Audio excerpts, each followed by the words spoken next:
Okay, thank you everybody for coming in.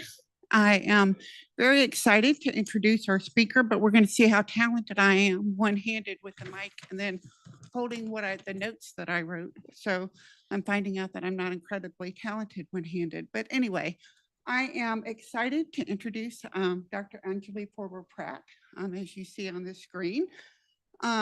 She currently serves as a director of research for the American Association of Health and Disabilities.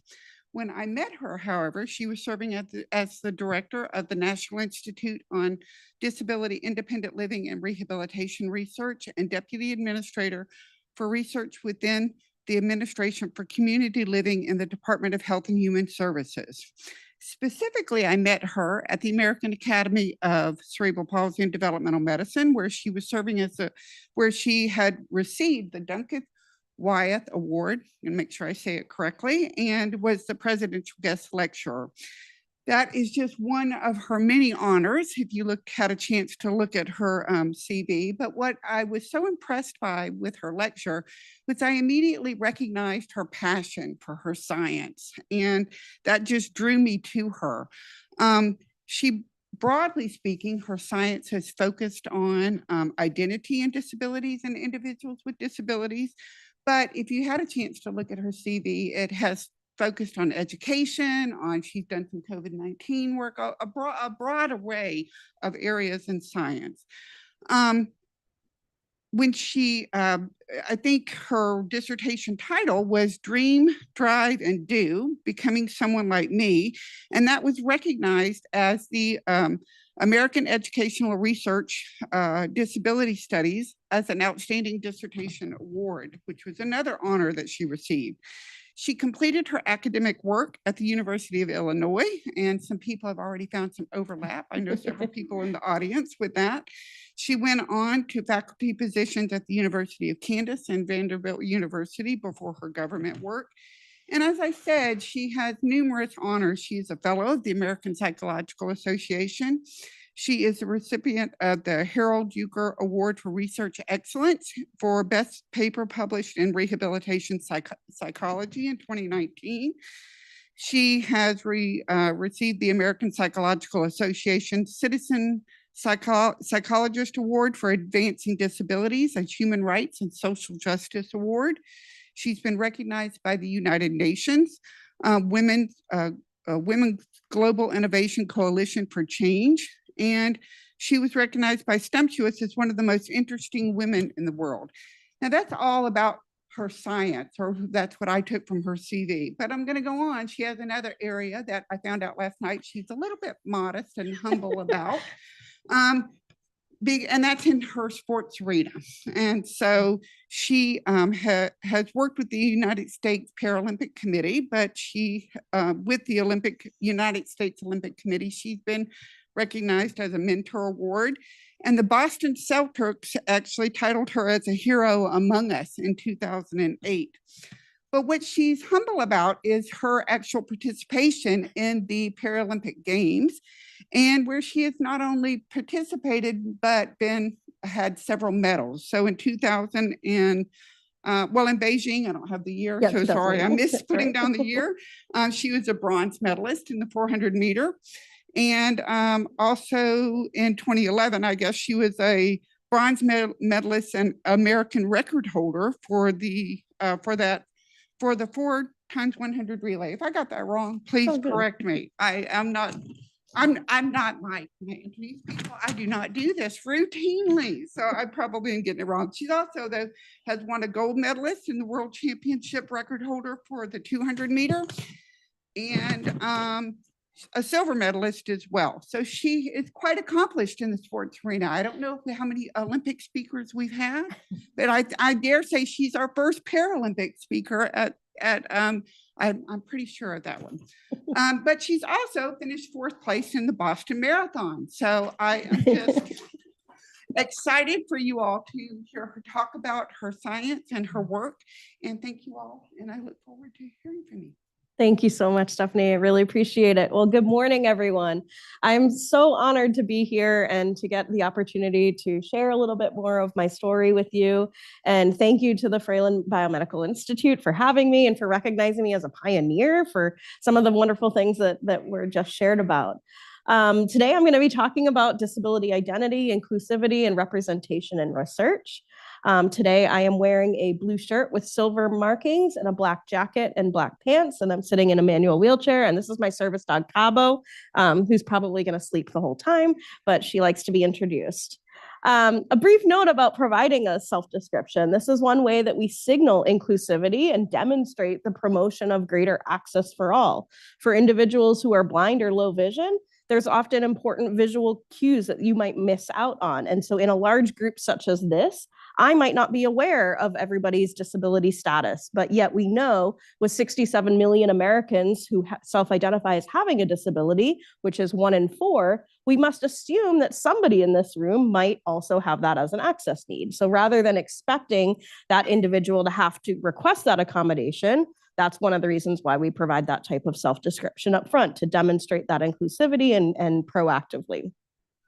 So here's a few learning objectives of what we're going to be talking about today, but I'm going to jump right into it. So as you heard, I am the Director of Research at the American Association on Health and Disability. And for those who don't know our organization, our main mission is to help to promote and advance health equity for people with disabilities through policy and through research and dissemination.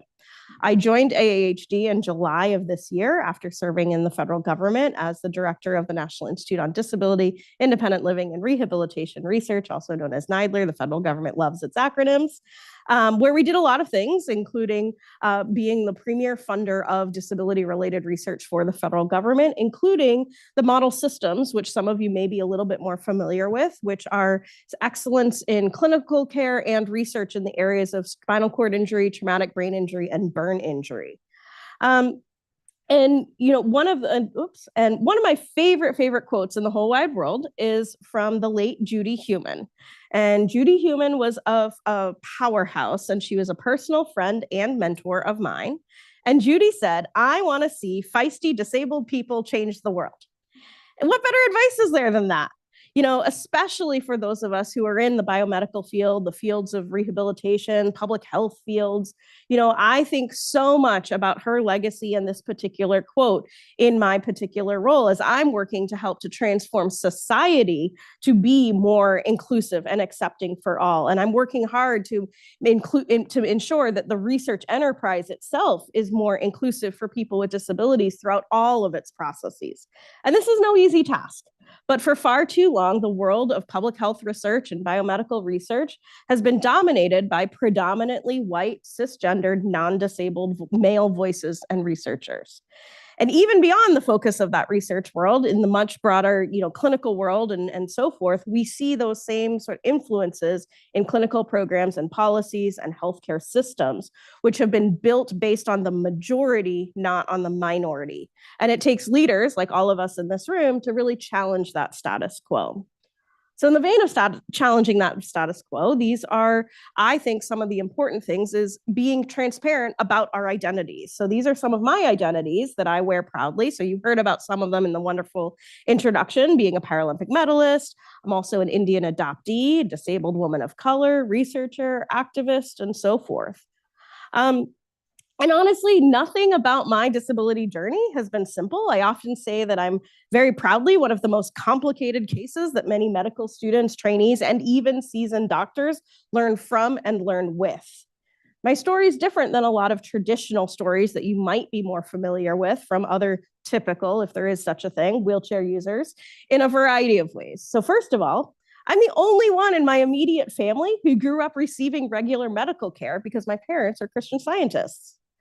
I also acquired my disability when I was only 4.5 months old because of transverse myelitis, which has an estimated incidence between 1 and 8 new cases per million per year. So I also like to say I'm 1 in a million. But it also meant that I did not, being so young when I acquired my disability, I did not have, an inpatient rehabilitation experience. That you didn't do that for babies of that age. And so I, didn't go through that initial hospitalization phase and then a transition to rehab and then back to home. And so that also makes my story a little bit different. But being so young when I acquired my disability, I actually thought that everyone in the whole world had a disability and that it was just a phase that I would outgrow. And I never realized that disabled children grew up to become disabled adults. Spoiler alert, we do. And I also thought, though, in order to grow up and go to college, get a job, start a family, live on my own, do all these things, I thought I had to learn how to walk. And why was that assumption? Because every adult I knew could walk. Therefore, in my mind, I held that assumption that in order to get access to those opportunities, I had to make my disability disappear. And I felt really invisible by that lack of representation around me, which is what led to that assumption. But I remember the day crying in the bushes in preschool, watching my classmates running around on the playground. And there was something about that moment. There was just something about that particular day when I realized that this disability thing was here to stay. And I had a choice. I could learn how to live with my disability and navigate the world around me and, and figure that out. Or, I could just stay there crying in the bushes all day. Thankfully, I had an outstanding preschool teacher who, really got down to my level and explained to me that, hey, this is there might be challenges, there might be things that you might need a little bit of extra help with, but that she was going to be there to support me. In parallel to that moment, I also grew up just outside of Boston, Massachusetts, where in April every year, there's the wonderful, huge sporting event called the Boston Marathon. And I remember being about 5 years old, seeing people in racing wheelchairs competing in this Boston Marathon going flying by. And many of them were wearing their country's letters across their chest, their university names across their chest. And I learned through that power of example that people with disabilities could thrive, could work, could succeed, and in both athletically and in life. And I latched onto those role models from that moment on and started drawing myself as winning the Boston Marathon and every elementary school project that I could do. I dressed up on Halloween as the winner of the Boston Marathon and asserted in the 6th grade that I was going to go to the University of Illinois and become a Paralympian. It's pretty strange and cool to me how neat many of those goals that I set for myself in childhood did in fact come true. But this is something, again, that when I think about that power of that, what that lack of representation did to me and how it shaped my identity development, it really has shaped a lot of who I am. And to take that sort of reflective moment in the various roles that I've held, I'm so proud to be a disabled person leading disability research at my current organization, and having done that in the past, leading disability research for the federal government. At AAHD, one of the projects that we work on with federal funding is a huge national longitudinal effort to gather data from at least 1 million people in the US to really get us more towards precision medicine and really being able to take into account individual differences based on lifestyle and socioeconomics, environment, and biology. And we hope that this will enable researchers to be able to develop more tailored interventions and healthcare that's based on an individual. So my role at AAHD is working to make sure that in those 1 million people that we're working to get into this longitudinal study, that we have people with disabilities included. And currently there's over 800,000 individuals enrolled in the program, and 28% identify as living with a disability. And this has been largely due to our outreach efforts and really building relationships with the disability community to explain the value of participating in research and what those benefits might be, such as precision medicine, opportunities for participation in clinical trials, and things that have traditionally excluded people with disabilities. So I really love that I'm able to take all of these identities and to weave it into these very tangible conversations that I'm having with our community. And it's something that we as an organization are so proud of, to be that representation for others and to ensure that that representation carries forward to the work that we are engaged in and the communities that we care about. So as we unpack this notion of representation a little bit more, as I shared, at the time, visible representations of disability were really hard to find in the media and in advertisements and in toys and books. This is getting a little bit better, But I remember when wheelchair using Barbie Becky first hit the market. And a couple years later, there was even a Paralympic Barbie who was a wheelchair racer. And these were some of the very, very first toys depicting disability. And now there's many more that represent disability. And even Barbie has gotten an upgrade, a more sleek wheelchair, and a more modern upgrade to her dream house that includes a ramp and an elevator now. So we're starting to get there in these toys and representations. So for me, while I was starting to understand that representation mattered, it was still, a little bit of a mess to sort out, but has shaped a lot of my life's work and research to be that representation for others, to study that representation, and to help empower and educate about disability representation. So my journey, my parents found a Saturday sports program for other kids with disabilities that was about an hour and a half away from my parents' house, where recreational therapists, occupational therapists, and physical therapists created just a fun opportunity for kids to try out all different sports and to do that for 2 hours a week. And for me, there was such power in meeting other kids like me. I learned that my wheelchair was enabling and empowering. I also learned that my wheelchair was way faster than the clunky leg braces and crutches. My wheelchair was a source of freedom, and it set me on this trajectory to be able to develop a positive disability identity with a community. And in comparison to my many other friends with disabilities, I believe it was because of my involvement in sport that it kept me healthier and out of the hospital. But I have to also say that life with a disability, it is complicated. And there are some days where I'm so proud of it being a part of my identity and who I am. And yet there's other days where it's definitely a source of frustration. And, even though I started high school nearly a decade after the Americans with Disabilities Act became law, my school was not accessible. And it was deeper than the physical barriers of, lack of ramps and things like that. But it was the attitudinal barriers, the naysayers of those who doubted my abilities because of my disability. There were so many examples, unfortunately. Like, why do you want to take astronomy class in the planetarium? You're not actually interested in science, are you? Or the English teacher, why are you in an honors level English class? It's not like you can go to college anyway. Sorry, Anjali, you're a danger to the other students. You may no longer participate in gym class. But I'd love to show them those Paralympic medals, I'm just saying. But, I share these experiences because unfortunately, even in 2025, many of these things still happen to the patients, the young people, the individuals that you work with or you may know. And the experience of growing up with a disability is different from acquiring it, but one is not easier than the other. It impacts and the impacts and the experiences are just different. For me, growing up with a disability, it meant a lifetime of those experiences of like what those teachers and so forth were saying. It's a lifetime of experiences of ableism, often before you have the brain development to fully process them. I remember not receiving invitations to classmates' birthday parties because the parents were unsure about how to make it accessible for me. Yet these experiences forced me to grow up quickly, and the experiences also exhausted my mother, who was my primary advocate from the time I was first assessed for early intervention by the school district until I took the baton because of those experiences I was sharing in high school. And at age 14, I hired my own lawyer to take on my school district in federal court. And then I have to say that, college for me was an entirely different experience. The University of Illinois celebrates disability as diversity and provides many opportunities for disabled students to thrive. And I was enamored with this new life. The fact that I didn't have to fight to take English class, let alone to participate in extracurriculars.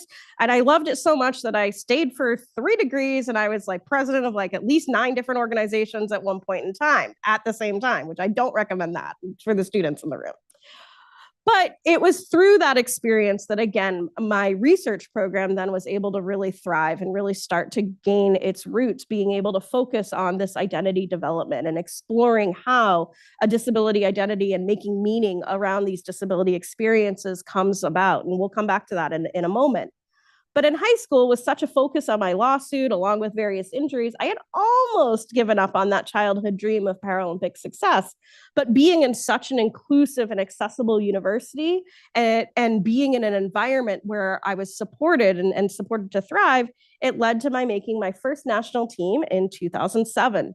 And what an honor that was to wear Team USA and to represent our country on the world stage in front of 91,000 fans.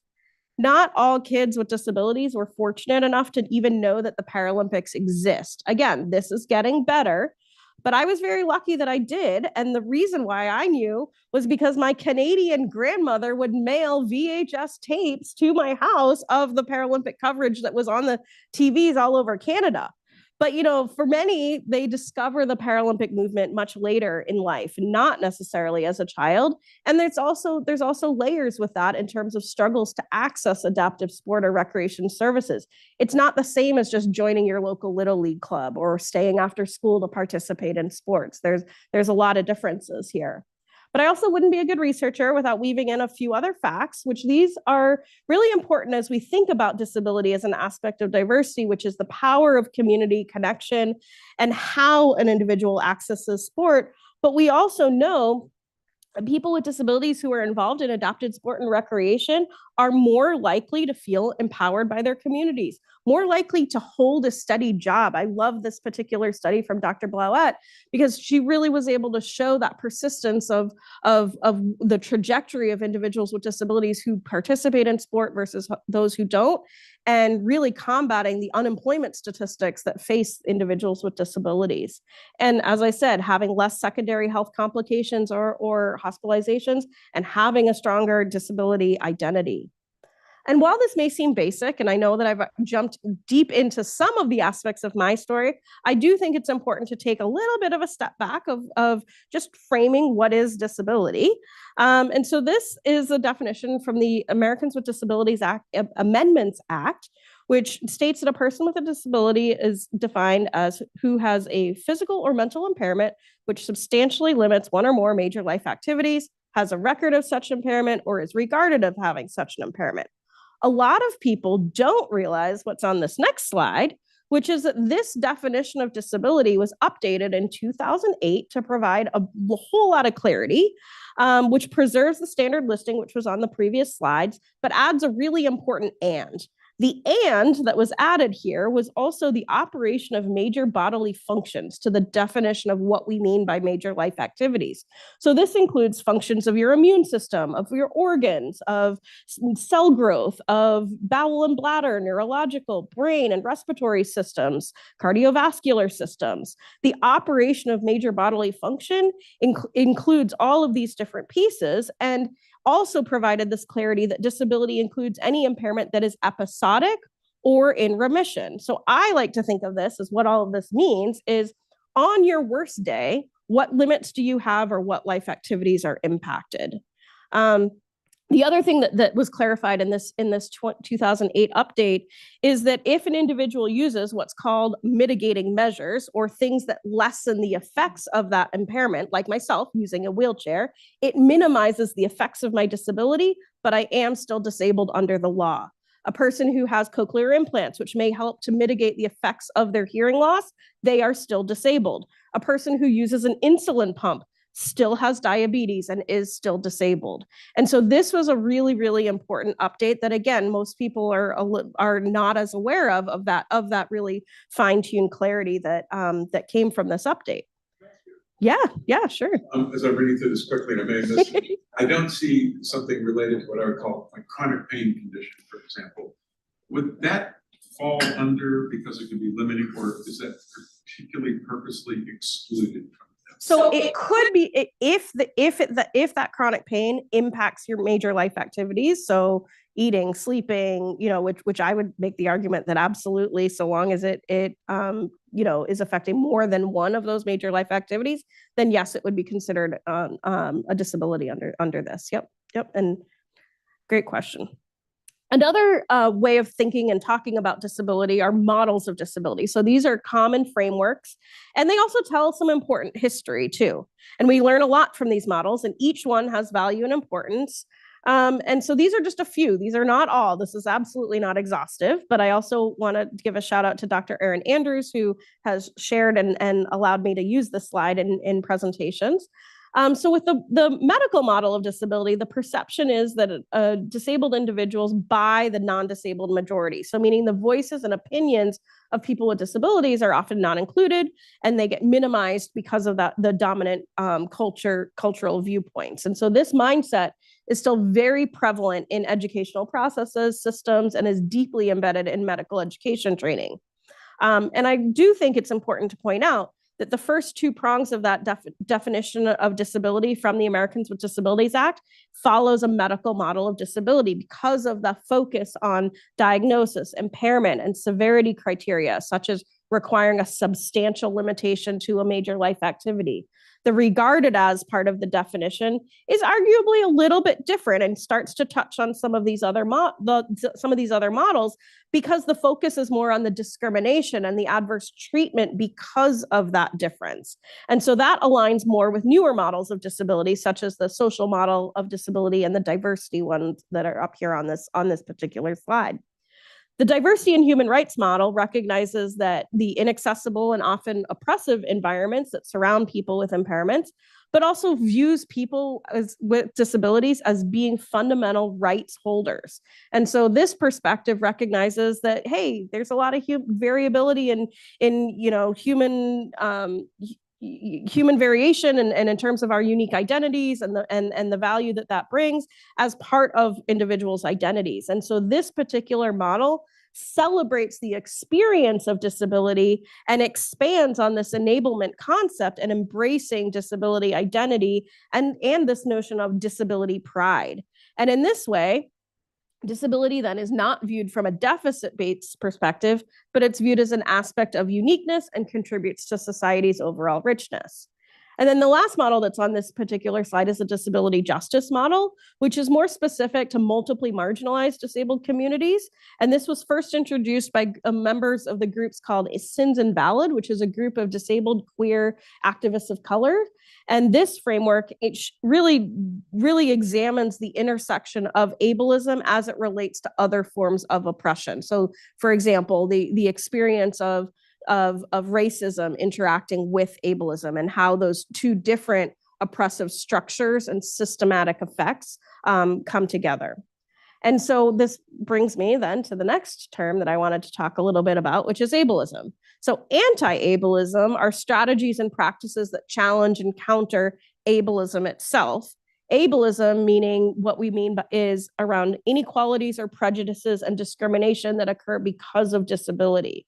So in order to challenge and study and dismantle ableism, this particular definition comes from a disabled activist here, who, and I'm paraphrasing what's here on the slide, of this being a system of assigning value to people's bodies and minds based on societally constructed ideas of what is normal, what is productive, what is desirable, and what is excellence and intelligent.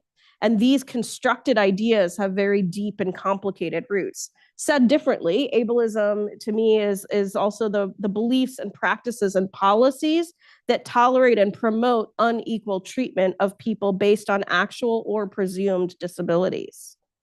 Which then brings me to disability identity. So this can be described as a sense of self that includes one's disability and feelings of connection to or solidarity with the disability community.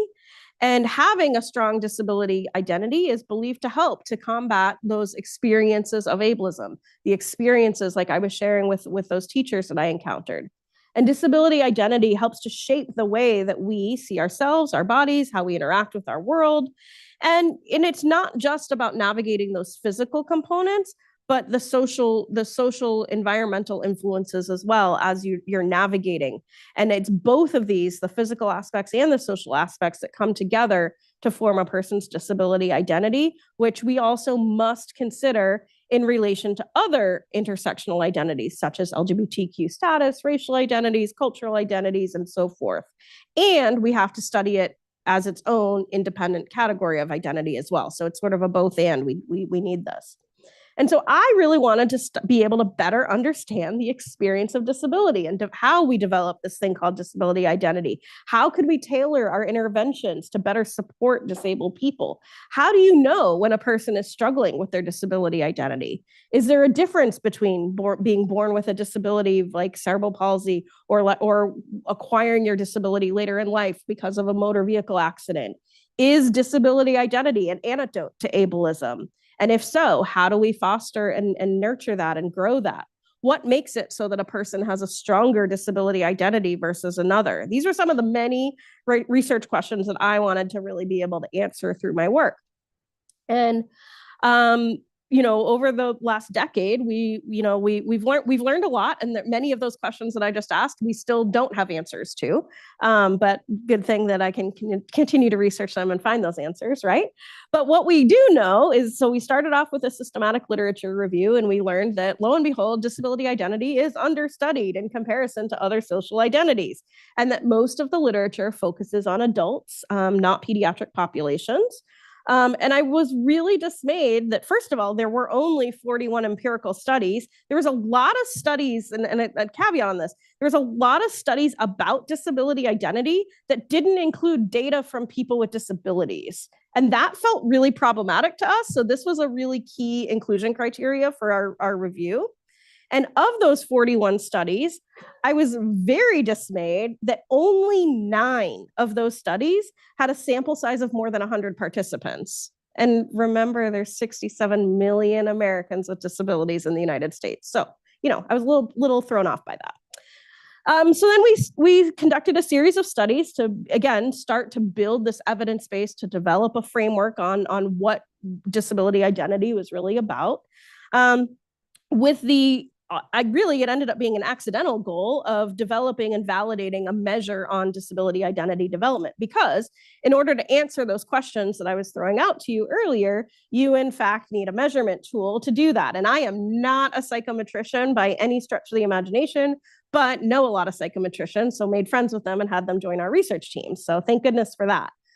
So we've done qualitative studies, again, started to really build that evidence base to do the psychometric work, to build and develop a validated measure. And we did the validated work for that, starting with adult populations. And so collectively, from all of this body of work, we have a framework that has been refined a bit over time, but it views disability identity as this unique phenomenon that shapes individuals' ways of looking at themselves, their bodies, and how we interact with the world.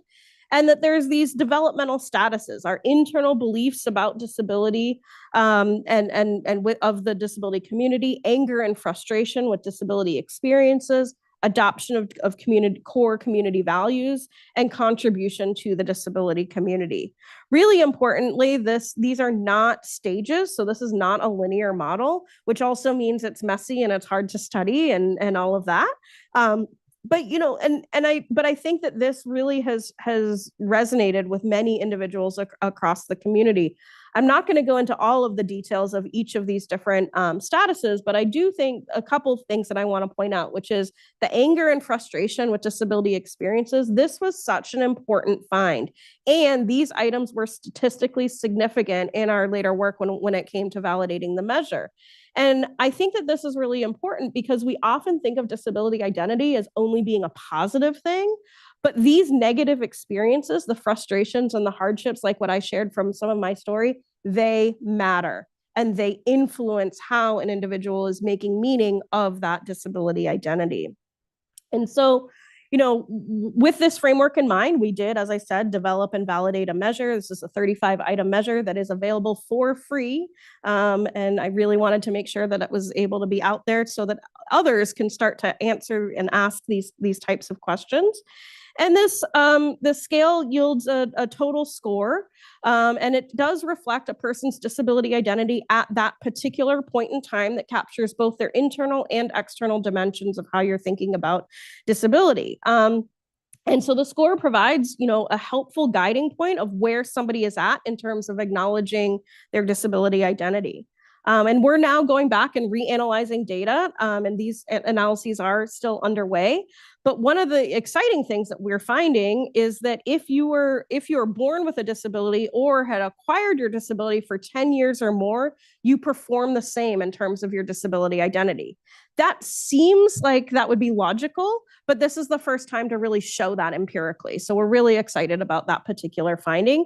And we're exploring more too in terms of some of the other buckets of nuance related to duration of disability and also the visibility of disability. So I was really interested in, does it matter if you have a visible disability, a hidden disability, or both? And kind of what are those differences as well? So, as I pull a few of these concepts together, going back to some of the other framing, the embodiment of that medical model of disability gets reinforced when assumptions are made that because of a disability, you can't be fully included or can't do XYZ or be seen as being capable and so forth. Whether that's intentional or not, that's an ableist assumption that works against promoting a healthy, positive disability identity. And I do think it's also important to point out an interesting layer with disability identity development. So when you think about racial identity development, unless you're adopted like me, most of the time you have an individual who shares that racial identity somewhere in your nuclear family. But disability identity is more similar to LGBTQ identity in that individuals with disabilities usually don't have somebody who shares that same identity in your nuclear family. Of course, there are some exceptions to that with genetic disabilities, for example, but more similar to LGBTQ populations, people with disabilities have to find their community first. And so as a whole, these kind of constructions of disability and how we think about disability have really shown us that it's so important to counterbalance our messaging that even if we're working in the biomedical field or the medical related field that is predominantly focused on, finding interventions for symptoms because of XYZ impairment, we have to also create a space to foster disability identity as well. And so there's another layer to all of this, which is this thing called disability hierarchy. Disability hierarchy is a social construct that makes certain kinds of disabilities more acceptable than others. And this happens both within the disability community and among people outside of the disability community who make judgments about who is or is not valued most within the broad spectrum of disability.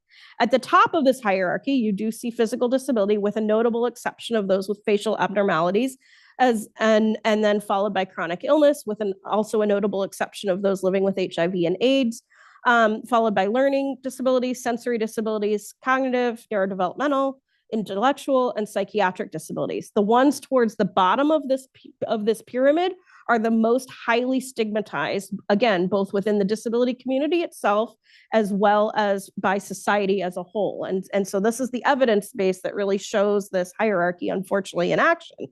And so, I think of it too, that you also have to remember, what about the compounded effects of this hierarchy in action if you have more than one of these types of disabilities? I also encourage you to think about in your own work and in your own profession, have we, and even in the field of rehabilitation research, we've really focused and valued our research and invested our research dollars mostly in the top of this pyramid of those with physical disability. And so to me, this likely contributes to maintaining the hierarchy of disability, something that I believe we have to work really hard to intentionally dismantle. So, oh my goodness, with all of this in mind, now I want to bring it to how does this all come together? Well, and I've already alluded to some of this. So I share these experiences and framing and examples because there's this thing called ability-based privilege. So again, this is within the context of the conversation here on ableism, of the set of unearned privileges that are held by people without disabilities. And we, unfortunately, the experiences of everyday ableism, they show up all around us. So this could be when meetings, for example, that are supposed to be open to all are held in inaccessible locations, or when videos get produced without and shared without captions, as examples. But this also shows up throughout our healthcare systems. So Dr. Lisa Izoni, she's a fabulous researcher out of Massachusetts, and some of her really incredible work has shown that more than 80% of US physicians reported that people with significant disabilities have a worse quality of life than non-disabled individuals, an attitude that then may contribute to healthcare disparities that are experienced by people with disabilities. In her work, only 56.5% of physicians strongly agreed that they welcomed patients with disabilities in their practice. So what does that mean for the rest of us, right? I mean, so only half really of physicians are saying, yes, I can be your doctor and meet your needs. Like that's not great. That's not great. And other studies have really linked these structural barriers such as stigma and ableism and biases of healthcare providers that get linked to negative health outcomes for those in underserved groups. Dr. Lagu, whose study is this one here on this slide, shed light on what these ableist biases are and identified key gaps for health educators and medical programs to be aware of, and specific gaps in training that they feel really would be able to help to grow that confidence in physicians in terms of providing that care. And so these are some of the themes from their work in terms of how these barriers and gaps show up on the service delivery side of things. And, you know, from an intersectional lens, when we look at the compounded impacts of multiple systems of oppression that are at play, we do know that there are numerous challenges. So here are just a few examples as we hone in on some of those multiply marginalized populations. There's a greater level of mistrust of healthcare providers within these groups. We also know that individuals who are also from racial minorities, in addition to disability, are less likely to have health insurance, as another example. We also know that the patterns and intensities of rehabilitation services, and this includes what services are being offered, are different to Black stroke survivors in comparison to white stroke survivors. So again, this body of work is really, really important to know that there are, unfortunately, these differences that are at play. And zooming back out, you know, we also know that in general, 1 out of 3 adults with disabilities do not have a usual healthcare provider and also have an unmet healthcare need that has not been met throughout the past year. So how do we address this? How do we interrupt this ableism? So there are some best practices that get a little bit more specific here, but you know, on this next slide. But the big takeaways from this slide are examine patients with disabilities as close as you possibly can to how you would examine any other patient. And if you're unsure how best to communicate, interact, or what will work best, offer potential solutions and ask and have that dialogue to figure out what's gonna work best in order to accommodate. And at the core of practicing anti-ableism is also the recognition that disability may be a salient part of a person's identity. And there's this other quote that I really like from Billie Jean King, and she said, "You'll never understand inclusion until you've been excluded." And I think about this so much as I get to this last piece of what I wanted to share, which is, you know, when I entered the academy, both as a student and then as an early career researcher and mid-career researcher, I then once again found that same lack of representation that I shared with you as a young kid to exist in the academy as well. That lack of representation was something that I really wanted to work on, to address across the research enterprise. And for me, this meant from 3 perspectives: diversity as researchers, or as the actual generators of the science, diversity in terms of as study participants, and diverse representation in the knowledge translation materials or what it is that we produce and disseminate from our research. We need all 3 of these, and our work is stronger with these. But it also, you have to have intentionality in order to be seen and so forth. So let's talk briefly about some data.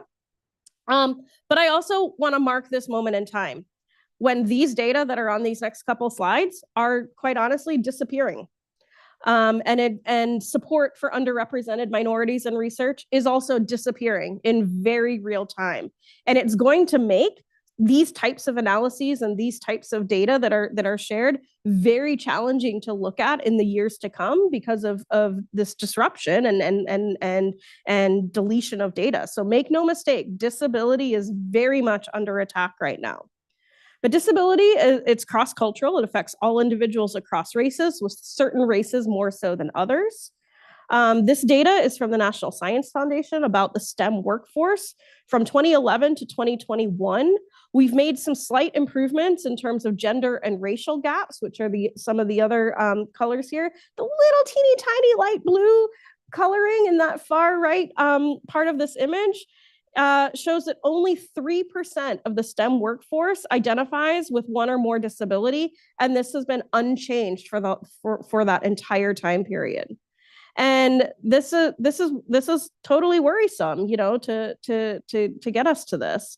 But I'm also struck by how hard it is to find statistics about disabled researchers. And this is, unfortunately, as I said, it's only going to get worse. But one of the things that I was really proud about during my time serving in government at my old institute, we had scored evaluation criteria that pushed our grantees to have disability representation on their project teams that were conducting research related to disability and rehabilitation. And this was a scored peer review criteria that was separate from other intersecting identities.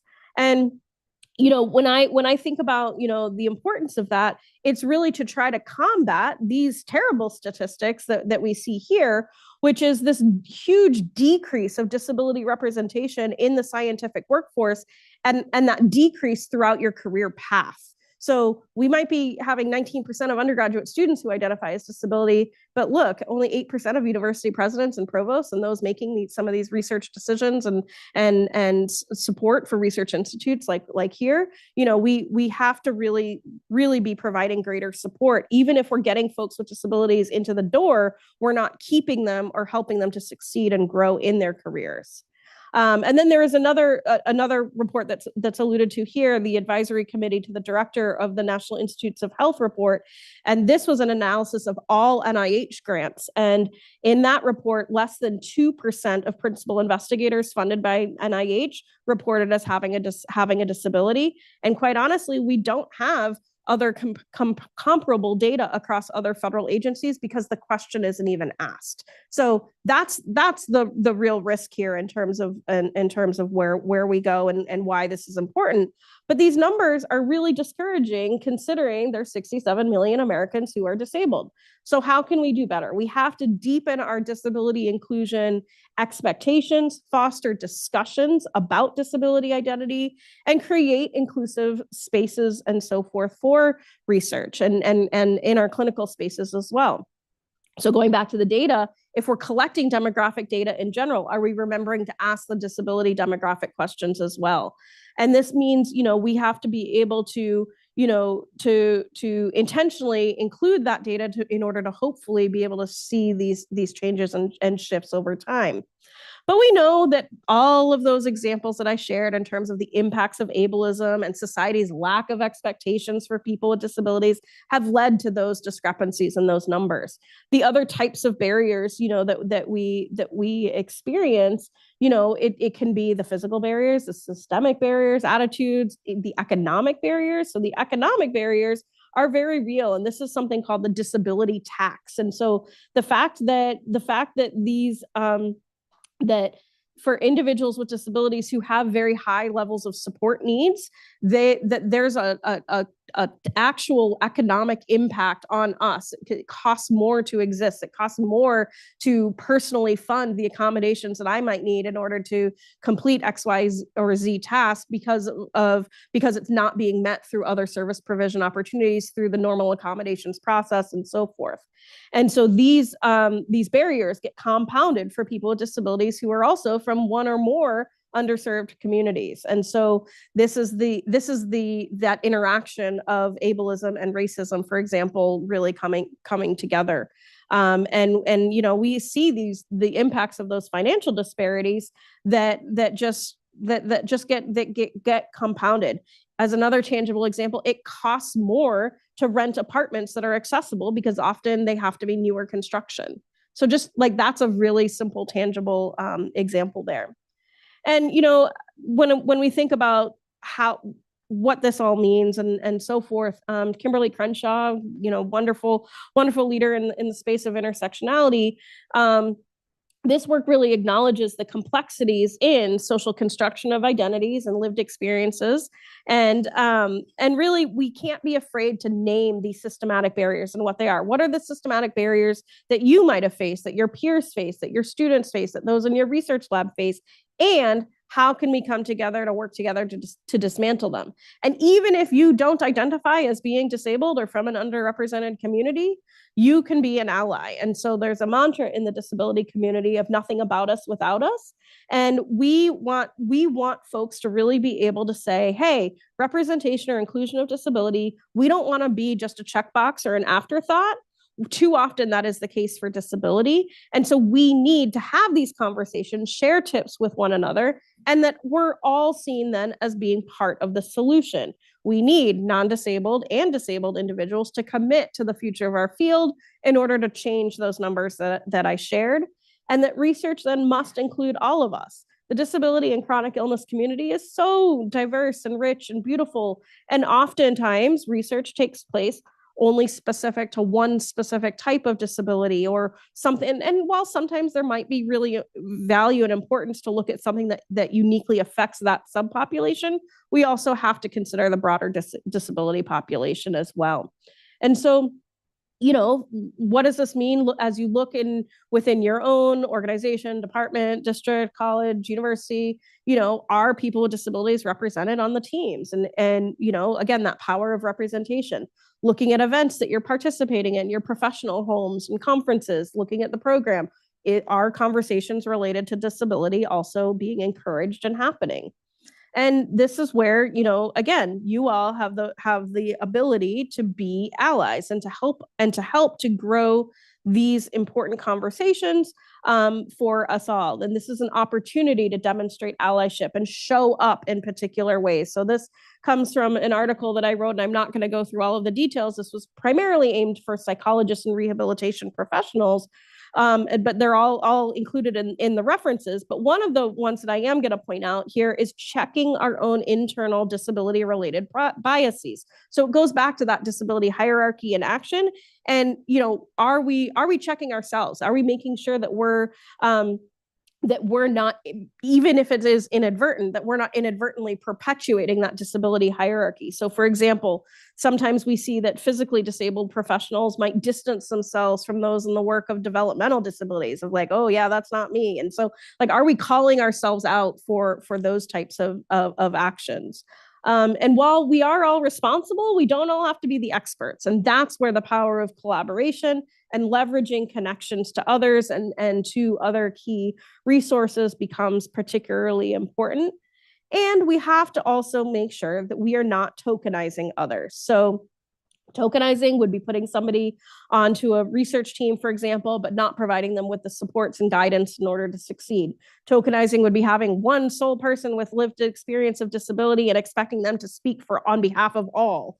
And so we have to really be cognizant that we're not in fact tokenizing. Tokenizing is doing what I was describing of putting things into a check mark to simply check off. So as we think about what does this mean in your own work, that's the power of things like community advisory boards, the power of building relationships, like having speakers like me coming to talk with you, and maintaining that connection beyond to our conversation here today. I also think for those of us that are disseminating our research findings, thinking very intentionally about the images that we use for our research. Are we showing disability in our recruitment materials? Do you have accurate waiting room materials in your area? Are we really being intentional about the imaging that we're using?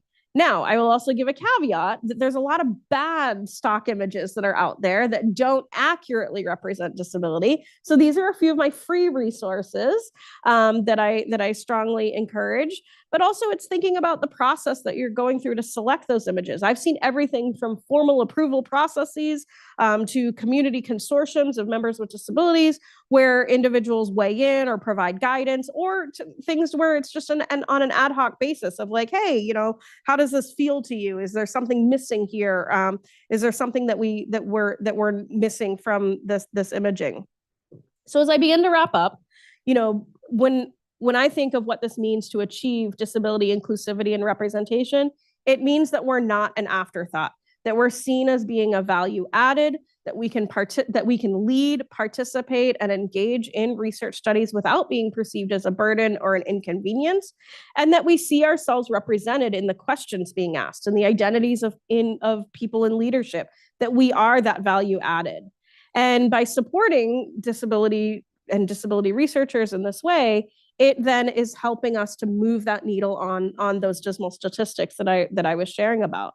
So to make this a reality, we have to be our feisty selves, and as Judy said, support each other and amplify each other's messages, dialogue with one another, and hold each other accountable. And, you know, again, as I started this talk too, you know, that representation piece matters. You can help to dismantle the ableism that exists and prevails in society. You can also help to foster disability identity development in those that you work with, and help to make our society more inclusive. And I do love that these toys and books do, in fact, exist. And I'm so proud and honored to be a feisty disabled person that is changing the world as I think back on Judy's marks. And I hope that you'll join me too, and to be that inclusive change, to ask the hard questions, and to engage with communities that you might be less familiar with, and to really help to build a more inclusive research world where all really does mean all. And so with that, I will share ways that you can stay in touch. And thank you.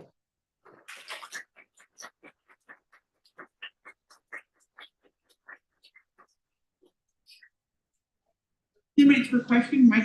Yeah, so firstly, thank you both for sharing your personal story and touching on issues of ethics, justice, morality, good science all together.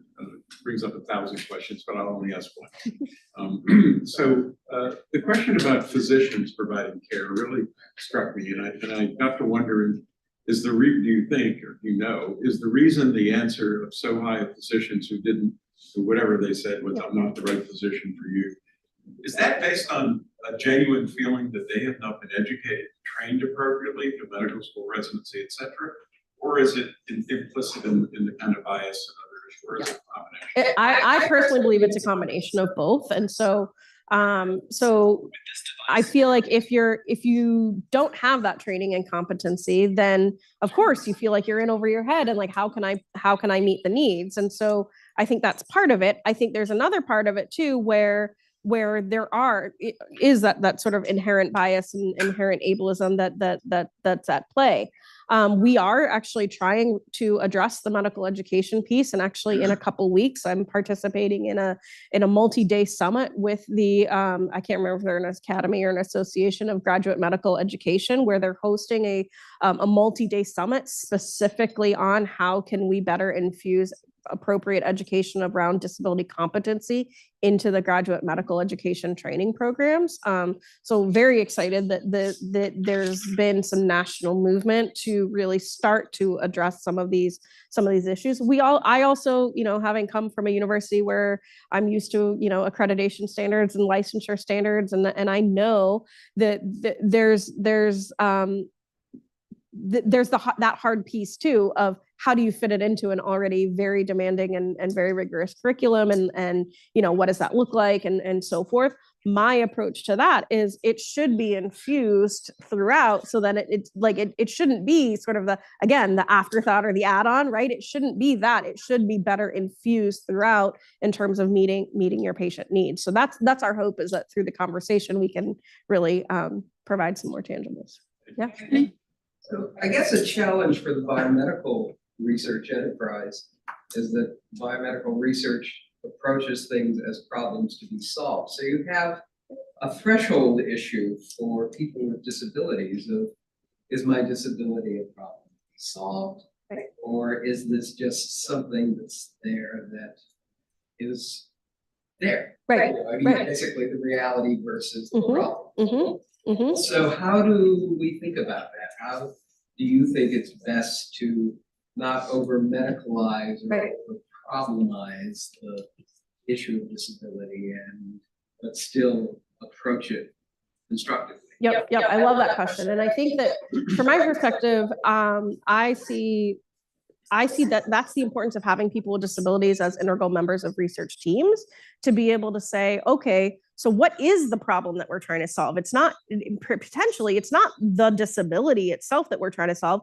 We might be trying to solve how can a person with short stature or who's in a wheelchair effectively change a light bulb. Like that might actually be the problem. We're not trying to change the person's disability itself. We're trying to address the issue of how can we reach to change a light bulb, and and what does that look like? So it's being able to co-create both hopefully the solution and to co-study, like for example, some of the incredible biomedical technologies related to prosthetic work and wheelchairs. Like, are we making modifications to things that actually are relevant to the disability community where they would identify that, yes, that's a problem that I want a solution for. Most people with disabilities, for example, will say, I don't need or want a wheelchair to help me climb stairs. Like, most people will say, no, like, don't invest your dollars in a technology like that. But really, let's, can you really help with, XYZ problem, or to make my power wheelchairs lighter weight and more effective? Like, so folks will say, like, let's focus on the real problems is what they'll say. But in order to, as researchers and what it is that you're studying, you wouldn't know how to select or come up with those ideas if you didn't have people with disabilities helping to inform the project and what's needed, or what those potential solutions should be. I'm going to take one question online. Yeah.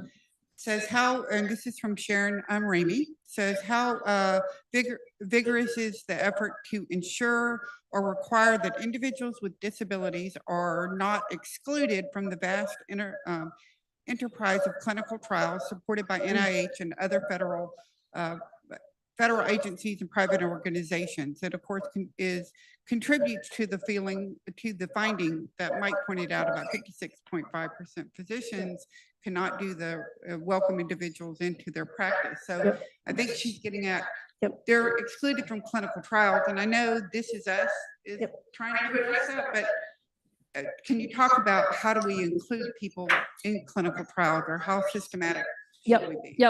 So there's a lot there. Thankfully, so first of all, thank you so much for the question. There's a lot of particular areas of interest around this issue, specifically for those with intellectual disability right now. That's what's gotten a lot of traction in terms of how can we better assess and better include individuals with intellectual disability in our clinical trials. Quite honestly, it's changing some of our protocol materials and our institutional review board processes and so forth to allow for things like supported decision making and being able to provide consent to participate in research with a trusted individual that's helping with that supported decision making process. In some cases, that might be a legally authorized representative. In some cases, it might be within an individual with other types of supports. But that's one of the ways where we're really trying to move the needle and to educate entities like the FDA and NIH and so forth about this, how the impact, the downward impact of that systematic exclusion is. For example, there's a really prominent Alzheimer's medication that individuals with intellectual disability are not able to get because they were not a part of the safety efficacy trial of that clinical trial. But individuals with intellectual disability have a high percentage of also developing Alzheimer's, but they can't get access to this medication. So that's one of the really pertinent issues that's happening in real time. Like, this is literally in as we're speaking, this is a real issue. And so we're trying to take the approach of educating both the federal agencies and so forth, but also, institutional review boards themselves who need to be able to open their minds a little bit to the different types of accommodations, including things like supported decision-making, so that exclusionary criteria isn't so prohibitive. And I'm not saying that we don't need, safety protocols and so forth in place, but it shouldn't be an automatic exclusion if you can come to the table with, hey, maybe with that individual, you're checking in and reconsenting more frequently than you might for other populations. Like, and maybe that's part of the protocol. But we're really trying to address that.